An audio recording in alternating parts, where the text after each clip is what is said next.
Welcome to our YouTube channel. Akhanda 2 Thandavam అంటే బాలకృష్ణ బోయపాటి శ్రీను కాంబోలో మరోసారి వచ్చిన మాస్ ఎంటర్టైనర్ అని చెప్పాలి.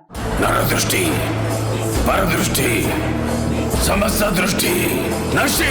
మొదటి భాగం హిట్ అయిన తర్వాత ఈ సీక్వెల్ కి భారీ ఎక్స్పెక్టేషన్స్ అయితే ఉన్నాయి. సినిమా డిసెంబర్ 12న రిలీజ్ అయింది. కానీ ఫినాన్షియల్ ఇష్యూస్ వల్ల కొన్ని రోజులు ఆలస్యమైందని చెప్పాలి.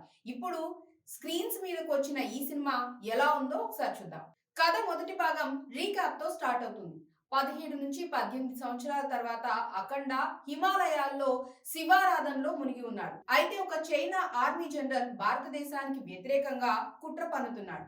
మహా కుంభమేళా సందర్భంగా దేశానికి దెబ్బ తీసుకురావాలని ప్లాన్ చేస్తాడు. దానిలో భాగంగా జననిపై దాడి చేస్తారు. జనని అఖండాకు ఇచ్చిన మాట కోసం అతను తిరిగి వస్తాడు. ఆ తర్వాత తాంత్రిక్ ఆర్మీతో పోరాడాలి.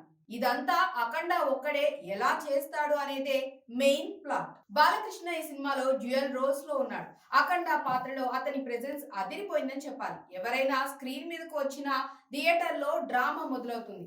అతని ఫైట్స్, డైలాగ్స్ మాస్ ఫ్యాన్స్ కి గూస్ బంప్స్ తెప్పిస్తాయి. ముఖ్యంగా intro fight, interval block fight, second half లో ఒక బ్లాక్, ఇవి బాలయ్య స్టైల్లో పర్ఫెక్ట్ అని చెప్పాలి. సంయుక్త మీనన్ ఇందులో హీరోయిన్. ఇక బాలయ్య సంయుక్త మీనన్ మధ్య కెమిస్ట్రీ అదిరిపోయిందని చెప్పాలి. అలాగే హర్షాలి మల్హోత్రా తెలుగు డెబ్యూతో యంగ్ సైంటిస్ట్ గా డీసెంట్ గా చేసింది. ఆమె ఎక్స్ప్రెషన్స్ ఓకే. ఆది పినిశెట్టి విలన్ గా మంచి స్క్రీన్ టైం పొందాడని చెప్పొచ్చు. కబీర్, దుహన్ సింగ్ అలాగే శశ్వతా చటర్జీ వంటి విలన్స్ యాక్టివ్ గా ఉన్నారు. డైరెక్టర్ బోయపాటి శ్రీను స్టోరీని హై స్కేల్ గా తీసుకున్నాడు. Himalaya back drop, Maha Kumbh Mela sets, వీటికి విజువల్స్ సూపర్ గా ఉన్నాయి. ఫస్ట్ హాఫ్ మాస్ ప్యాక్డ్ అని చెప్పాలి. కానీ మధ్యలో కొంచెం స్ట్రెచ్ అయిందని చెప్పొచ్చు. సెకండ్ హాఫ్ ఎమోషనల్ మూమెంట్స్ తో మెరుగ్గా ఉంది. కానీ ఓవరాల్ స్టోరీ ప్రిడిక్టబుల్ గా, కొన్ని క్యారెక్టర్స్ డెప్త్ లేకుండా ఉన్నాయి. ఎమోషనల్ కనెక్షన్ కొంచెం వీక్ గా ఉంది. తమన్ మ్యూజిక్, ముఖ్యంగా బ్యాక్గ్రౌండ్ స్కోర్ గూస్ బంప్స్ తెప్పిస్తుంది. కానీ సాంగ్స్ మామూలుగా ఉన్నాయి. సినిమాటోగ్రఫీ సి రామ్ ప్రసాద్ అలాగే సంతోష్ జటాకే వల్ల హై ఎండ్ అని చెప్పొచ్చు.